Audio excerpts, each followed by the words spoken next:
Minasan, Chae-in yang memenangkan kualifikasi lomba lari putri harus kecewa karena mengalami cedera kaki. Sambil tersenyum, Jinwoo datang menghampiri Chae-in untuk menyembuhkan pergelangan kakinya dengan sihir penyembuh. Mereka menjadi sepasang kekasih yang romantis setelah berciuman di malam Natal. Kita juga diperlihatkan alam peristirahatan Realm of Rest yang merupakan tempat tinggal para Shadow Army. Seluruh komandan memiliki tugasnya masing-masing. Belion yang bertanggung jawab untuk kekuatan militer pasukan bayangan. Ygritte menjadi pembimbing yang mengajar para Shadow. Sedangkan Tusk yang bertanggung jawab atas Shadow penyihir. Ygritte pun mengingat kembali momen di mana ia menjadi penguji untuk wadah dari Ashburn. Saat itu, ia dikalahkan oleh Jinwoo. Ygritte pun berjanji akan menjadi sayap yang akan terus berada di samping sang master untuk mencapai tujuan barunya. Apakah Ygritte dan Shadow Army akan berhasil mewujudkan tujuan baru dari sang master Minasan? Sebelum saya lanjut, jangan lupa like, komen, dan subscribe ya. Oh iya, siapa tahu ada yang ingin berdonasi? Silakan klik link Saweria yang ada di deskripsi ya. Diawali dari kilas balik ayah Jinwoo yaitu Sung Il-hwan, di mana ia terjebak di celah antar dimensi. Pada saat itu, para ruler menghubunginya untuk menyerahkan kekuatannya kepada Sung Il-hwan demi menghentikan para monarch. Akhirnya, Bridal's Fragment of Brilliant Light memberinya perintah baru untuk melindungi Shadow Monarch. Saat menjelaskan semua itu kepada putranya, Sung Il-hwan merasa sangat bersalah karena tidak menjadi ayah yang baik. Ia pun menangis sambil meminta maaf kepada Jinwoo. Rupanya, putranya selama ini selalu merindukan Sung Il-hwan. Ia pun segera memeluk Jinwoo sambil terus meneteskan air mata karena ingin tetap bersama putranya sedikit lebih lama. Dan meminta maaf telah gagal menjadi ayah yang baik. Saat Cup of Reincarnation berhasil digunakan, Jinwoo yang baru terbangun tampak terkejut melihat sosok ayahnya. Namun seolah-olah ayahnya tidak mengetahui apa-apa dan menyebut bahwa ia biasa dipanggil papa. Ketika Jinwoo menyebut bahwa dirinya baru terbangun dari mimpi buruk, perasaan sedih Sung Il-hwan tidak bisa ia sembunyikan. Dengan melihat putranya menanggung beban besar di pundaknya untuk menyelamatkan dunia, Sung Il-hwan yang sedang mengobrol bersama utusan ruler menanyakan tentang apa keputusan yang putranya ambil. Utusan itu berkata bahwa Shadow Monarch memilih untuk tinggal di bumi. Menurutnya, setiap menit, setiap detik yang ada di bumi sangatlah berharga baginya. Utusan itu bertanya, apakah Sung Il-hwan akan terus bersembunyi dari Shadow Monarch atau putranya? Sung Il-hwan lalu membenarkan hal itu karena putranya tidak ingin siapapun mengingat masa lalunya. Sambil tersenyum, utusan ruler menyebut jika buah memang jatuh tak jauh dari pohonnya. Ia juga menjelaskan jika setelah dia pergi dari tempat itu, tidak akan ada lagi intervensi dari para ruler. Dengan begitu, urusan di dunia ini sudah berakhir. Ia merasa jika selama ini sangat menyenangkan dan hatinya berdebar menunggu Shadow Monarch untuk melihat akan seperti apa hasilnya. Para rulers juga menyampaikan rasa hormat dan terima kasih bukan hanya kepada Shadow Monarch, namun juga pada Sung Il-hwan. Sehingga para rulers menawarkan sesuatu yang bisa mereka lakukan untuk Sung Il-hwan. Setelah mendengar penawaran itu, Sung Il-hwan meminta agar ingatannya pada masa lalu dihapus. Utusan ruler menyebut jika hal itu tentu saja bisa dilakukan, tapi mengapa Sung Il-hwan mau melakukannya? Sung Il-hwan menjelaskan bahwa rasanya sangat sulit untuk pura-pura bodoh dan tidak tahu di hadapan anak dengan persepsi luar biasa seperti itu. Selain itu, Sung Il-hwan ingin menjadi ayah biasa yang khawatir dengan anaknya. Baginya, Jinwoo bukanlah Shadow Monarch, melainkan anaknya yang berharga. Utusan itu mengerti perasaan dari Sung Il-hwan. Ia lalu bersiap menggunakan sihirnya dan mengatakan, saat Sung Il-hwan meninggalkan kafe ini, maka semua ingatannya tentang garis waktu dan dimensi yang dihapus juga akan hilang dari ingatannya. Sebelum meninggalkan kafe itu, utusan ruler mendoakan Sung Il-hwan agar memiliki masa depan yang tenang. beralih ke sebuah restoran di mana para mahasiswa sedang pesta minum. Jinho terlihat sangat gugup hingga ia tidak nafsu makan karena mengikuti acara penyambutan mahasiswa baru. Ketika melihat meja makan, ia merasa restoran daging itu terasa sangat familiar dengannya walaupun ia adalah anak kedua dari keluarga kaya raya. Seorang seniornya menegur Jinho agar tidak menunjukkan wajah suram karena nanti orang akan menganggap jika seniornya sedang membulinya. Senior itu menyuruh Jinho agar tidak gugup dan bersikap biasa saja. Namun Jinho justru semakin gugup. Senior itu menakut-nakuti Jinho tentang senior yang galak di prodi mereka. Dia bukanlah tipe yang suka marah-marah di depan juniornya, tapi karisma yang dimilikinya itu luar biasa. Mendengar itu, Jinho pun menganggap jika seniornya tersebut tidak akan bisa dibandingkan dengan ayahnya. Dengan kondisi setengah mabuk, seniornya mengatakan bahwa ada orang yang baru-baru ini namanya sedang naik daun sebagai idola cabang atletik. Kalau tidak salah, namanya Cha Eun-young. Jinho lalu meluruskan jika nama siswi itu adalah Cha He-in. Seniornya menyebut jika Cha He-in pacar dari seniornya. Jinwoo pun datang memasuki restoran itu. Jinwoo langsung menghampiri mereka. Melihat seniornya tersebut membuat Jinho dan rekannya ketakutan. Rekannya lalu pergi untuk menjamu senior lainnya. Jinwoo lalu menuangkan sebuah minuman di gelas dan memberikannya kepada Jinho. Melihat itu, Jinho merasa gugup karena ia tidak terbiasa meminum soju. Tanpa pikir panjang, Jinho segera meminumnya walaupun ia tidak terlalu pandai minum alkohol. Namun Jinho pun sadar jika minumannya hanya soda biasa. Jinwoo mengatakan jika Jinho tidak bisa menahan bir, mana mungkin ia akan memberikannya alkohol. Saat mereka bersama, itulah yang Jinho minum. Jinwoo lalu bertanya, mengapa Jinho memanggilnya dengan sebutan Sunbae? Jinwoo ingin ia dipanggil dengan Hyung Nim mulai sekarang. Mendengar itu, Jinho tampak merasa canggung dan secara spontan memanggil Jinwoo dengan sebutan Hyung Nim. Ia pun heran karena sudah merasa akrab dengan Jinwoo. Padahal sebelumnya Jinho belum memperkenalkan dirinya. Mereka akhirnya bertemu kembali sambil menikmati minuman dan makanan di restoran tempat yang dulunya selalu mereka kunjungi di masa lalu. Beberapa hari kemudian, Jinwoo sedang berjalan dan mendapat panggilan telepon dari Jinho yang menanyakan alasan Jinwoo tidak datang ke aula pro di hari itu. Jinwoo mengatakan jika ia ada kesibukan sendiri, ada sebuah urusan penting mendadak yang harus dilakukannya. Jadi, ia mempercayakan Jinho untuk menjadi pengganti absennya di kelas sore. Jinho lalu menyebut jika Jinwoo sangat terkenal di antara para profesor. Mana mungkin mereka tidak menyadarinya? Jinwoo mengatakan jika dirinya sedang menuju ke rumah sakit universitas. Jinho merasa heran dengan yang dilakukan oleh Jinwoo karena itu tidak ada hubungannya dengan prodi mereka. Jinwoo segera menutup telepon dan menyerahkan semuanya kepada Jinho. Ketika berjalan, rupanya Jinwoo berpapasan dengan Lee Jo-hee, mantan rekan partinya di masa lalu.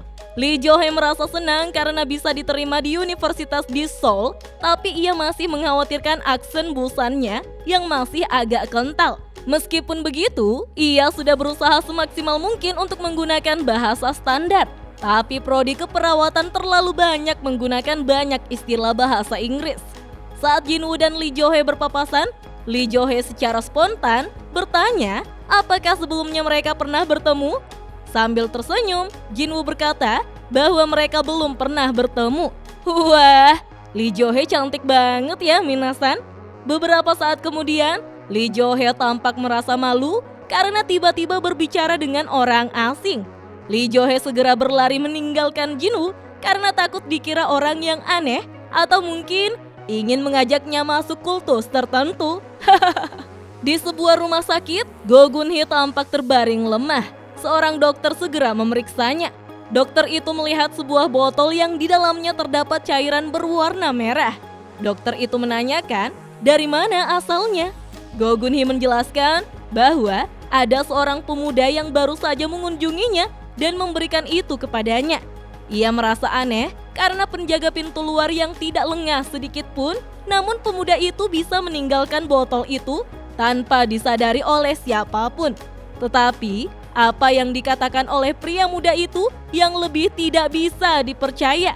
Pemuda itu menyebut bahwa dulunya di garis waktu yang kini telah hilang, ia bertarung melawan monster-monster kuat bersama dengan pria muda itu. Dan dia datang untuk memberikan hadiah sebagai tanda terima kasih atas masa lalu itu. Setelah itu, dia menghilang begitu saja seperti cahaya, seolah dia tidak pernah benar-benar berada di sana sebelumnya. Pria muda itu juga bilang kalau ia meminum cairan yang ada di botol itu, maka semua penyakitnya akan sembuh seketika. Go Gun-hee pun sempat tertawa. Mendengar itu, dokter tentu saja melarang sang direktur untuk mempercayainya. Go Gun-hee yang sudah lelah karena penyakitnya itu tidak peduli apakah obat itu palsu atau bukan. Ia lalu mengambil botol itu dan bertanya berapa lama lagi waktu yang ia punya untuk hidup. Dokter pun terdiam. Go Gun-hee meminta jika terjadi sesuatu saat ia meminumnya, maka ukirlah di batu nisannya. Direktur Go Gun-hee meninggal setelah bertarung dengan gagah berani melawan penyakitnya. Ia pun segera membuka penutup botol dan meminumnya hingga habis.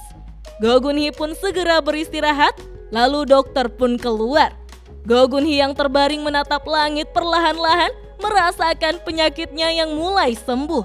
Bahkan ia bisa merasakan detak jantung yang kembali normal seperti sedia kala. Sambil tersenyum, ia menyebut jika sinar matahari masih terlalu panas bagi musim dingin yang akan datang.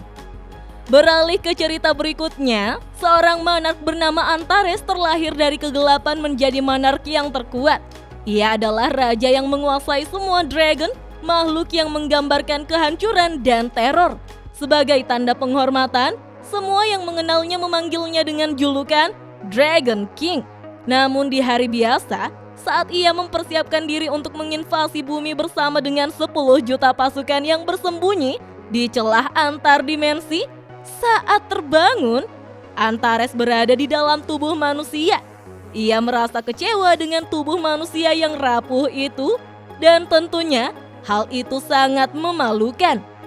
Nama manusia itu adalah Sung Jin-woo, seorang pemuda yang bekerja sebagai hunter rank E di sebuah negara bernama Korea Selatan. Meski kemampuannya yang lemah dan sering membuatnya hampir mati, sepertinya dia tidak punya niatan untuk menyerah dan terus bekerja sebagai hunter.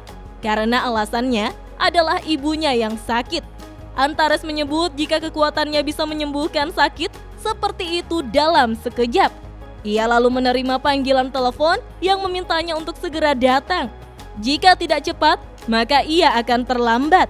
Mendengar itu, Antares merasa marah karena keterlambatan adalah sebuah perbuatan di mana seseorang gagal melakukan sesuatu sebelum batas waktu yang diberikan.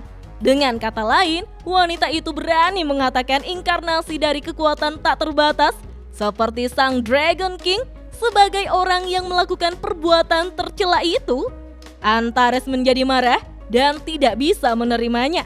Antares lalu bertanya, di mana posisi teman-temannya itu sekarang? Rupanya mereka sudah berada di depan gate. Wanita itu tampak kesal karena Jin-woo tiba-tiba bicara dengan tidak sopan. Antares lalu berkonsentrasi penuh melacak keberadaan dari Lee Jo-hee.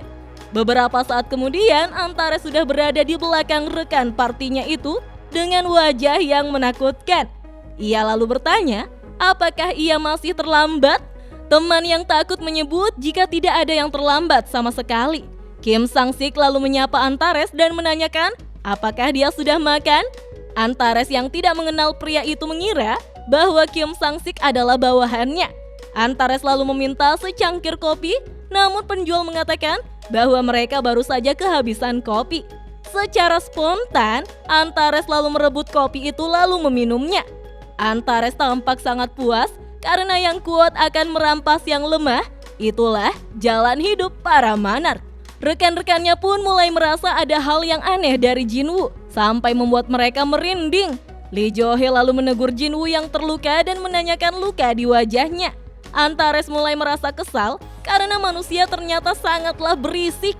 Mereka pun bersiap-siap memasuki sebuah gate dan pada hari itu Song Cheol yang akan memimpin mereka dan bertindak sebagai ketua party. Kim Sang-sik setuju dengan rencana itu karena Song Cheol adalah hunter dengan rank yang lebih tinggi di antara mereka semua. Park Bom-sik pun juga tidak keberatan karena Song Cheol adalah sosok yang bisa diandalkan serta mereka bisa melihat ia mengeluarkan skillnya. Ketika mereka bersiap masuk, Antares merasa ada sesuatu yang mencurigakan karena gate yang muncul di bumi itu adalah ulah para rulers.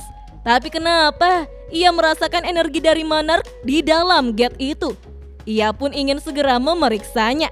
Song Cheol mengatakan jika Jinwoo harus ikut dengan mereka. Sambil tersenyum, Kim Sang-sik mengolok Jinwoo agar dia tidak terbunuh saat mereka lengah. Antares menganggap jika bawahannya yang cukup setia itu sedang mengkhawatirkan tubuh tuannya, padahal dirinya sendiri lemah. Mereka pun masuk ke dalam gate. Di dalam gate, Antares sendirian membantai para monster dengan menggunakan cakarnya. Melihat hal itu, Kim Sang-sik merasa bahwa mungkin monster di dungeon ini yang terlalu lemah. Namun Song Cheol tidak bisa untuk melihat pergerakan Jinwoo. Matanya tidak bisa mengikuti pergerakannya sama sekali. Setelah mengalahkan seluruh monster, Antares lalu menyuruh rekan-rekannya untuk melanjutkan dungeon. Song Cheol kemudian menolak karena mereka membutuhkan voting untuk memutuskan hasil seperti itu. Namun dalam sekejap, Antares memukul Song Cheol hingga membuatnya pingsan. Antares lalu bertanya, apakah masih ada lagi yang mau voting? Setelah rekan partinya tidak ada yang membantah, karena ketakutan, mereka pun kembali melanjutkan dungeon.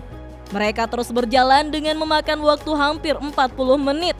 Dungeon harusnya tutup 1 jam setelah bos dikalahkan. Jadi, mereka punya waktu lebih 20 menit untuk keluar. Tidak lama berselang, mereka menemukan sebuah gerbang yang sangat besar dan terlihat mencurigakan dan merasa terlalu berbahaya. Antares mengetahui jika para manusia itu sepertinya ketakutan karena setelah mendeteksi energi kuat yang keluar dari dalam ruangan itu, bahkan Antares juga setuju kalau itu berbahaya. Tanpa meminta pendapat rekan-rekannya, Antares lalu membuka gerbang itu dan menarik salah seorang rekannya kemudian melemparkannya ke dalam ruangan tersebut. Rekannya lantas marah karena Jinwoo melakukan tindakan yang kasar. Namun karena tidak terjadi apa-apa, mereka pun memasuki ruangan tersebut. Salah seorang hunter menyebut jika dungeon seperti itu adalah pengalaman pertama baginya. Sekarang, mereka harus berpencar dan melihat apa yang ada di tempat itu. Mereka lalu melihat sebuah patung berukuran raksasa dan mengira jika itu adalah bosnya. Antares lalu menunjuk sebuah patung yang memegang peraturan di ruangan itu dan berkata bahwa para manusia memang bodoh karena tidak bisa membaca sesuatu yang semudah itu. Antares menyebut jika itu hukum kuil Kartenon. Lee Jo-hee lalu menarik bajunya karena ada sebuah patung besar. Antares dengan kasar menyuruh Lee Jo-hee agar melepaskan tangannya. Peraturan pertama yaitu sembahlah dewa. Kedua, pujilah dewa. Ketiga, buktikan keyakinanmu. Mereka yang tidak bisa mematuhi komandemen itu tidak akan bisa keluar hidup-hidup. God of Statue lalu mengeluarkan serangan dari kedua matanya. Antares pun menyebut jika monster itu berani meremehkannya, apalagi dengan kekuatan yang lemah seperti itu. Serangan itu membuat rekan-rekannya hampir terbakar. Namun Antares menggunakan kedua tangannya untuk menahan serangan dari God of Statue. Dengan cepat, Antares melompat dan mengeluarkan skill Breath of Destruction. Serangan itu menghancurkan tubuh God of Statue. Sontak, rekan-rekannya tidak mempercayai apa yang mereka lihat saat itu. Dengan senyum mengerikannya, Antares menyebut jika inilah yang dinamakan dengan kekuatan. Patung yang tadinya hanya diam, tiba-tiba mulai bergerak dan mulai menyerang para hunter. Melihat hal itu, membuat Antares semakin bersemangat. Ia mengatakan jika boneka sombong yang sok kuat hanya akan menjadi mainannya saja. Para rekannya berusaha untuk lari dari tempat itu. Mereka juga masih belum paham dengan kata-kata atau hukum yang tertulis itu. Beberapa saat kemudian, Antares sudah menghabisi seluruh monster dan menganggap jika hal itu bahkan tidak terhitung sebagai pemanasan baginya. Arsitek yang merancang sistem terlihat sangat marah karena semua hal yang sudah ia siapkan mati-matian berubah menjadi kekacauan. Tanpa basa-basi, Antares lalu melemparkan senjata tombak yang melesat dengan cepat hingga mengenai tubuh arsitek. Antares menjelaskan bahwa dirinya tidak datang ke tempat itu untuk bermain-main dengan boneka dan ingin bertemu dengan kekuatan sebenarnya di balik semua itu. Antares kemudian meminta agar sosok yang berada di balik God of Statue segera menunjukkan dirinya. Kita pun diperlihatkan sesosok bayangan hitam berukuran raksasa keluar dari tubuh God of Statue. Sosok itu memanggil Monarch of Destruction dan berkata bahwa takdir mereka harus berjumpa seperti itu. Di tempat itu, ia akan mengakhiri hubungan buruk mereka. Dengan tersenyum, Antares yang bersiap-siap untuk bertarung juga menantikan hal itu. Mereka pun akhirnya bertarung. Dan tiba-tiba, Jinwoo terbangun dengan tubuh yang dipenuhi keringat. Ternyata, semua itu hanyalah mimpi. Kesal banget ya minasan. Oke deh, sampai jumpa di video selanjutnya ya. Dah.